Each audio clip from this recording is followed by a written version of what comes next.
If consciousness were an emergent phenomena of the brain or of anything, then if we're going to be really scientific about this, let's subject that theory to the scrutiny of experience.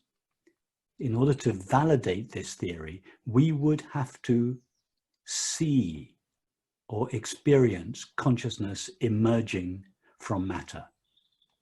Now, have you ever had the experience of consciousness emerging or arising?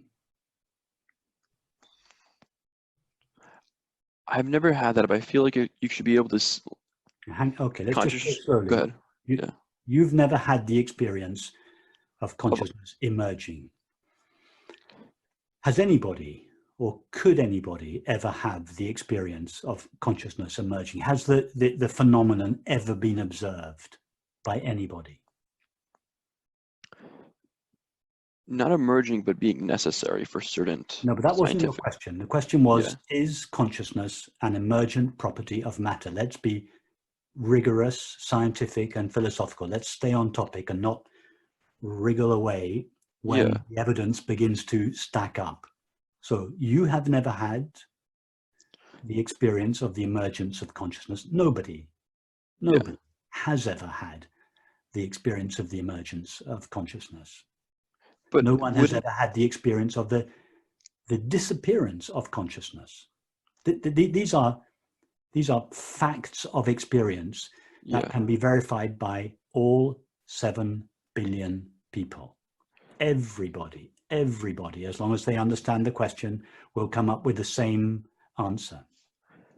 So this is not just about my own personal experience. What I'm suggesting can be verified by everybody. Now, given that this is the case, that none of the 7 billion of us have ever had or could ever have the experience of consciousness emerging from matter, what does this do to our theory?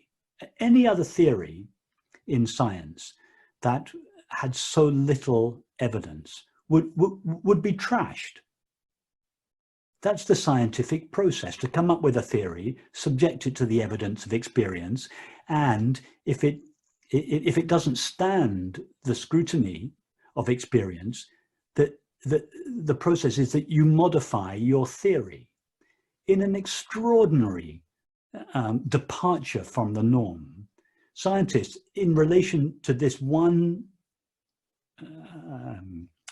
topic, consciousness, that they look for the evidence that consciousness is an emergent property of matter. They don't find it. They've never found it. Normally, they would adapt their theory. They would change their theory in line with the evidence. They don't. They just stick to their theory and imagine that one day somebody will eventually witness consciousness emerging from matter. That is so unscientific.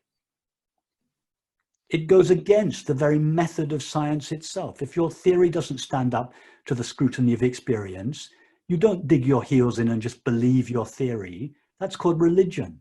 You change your theory in line with the evidence.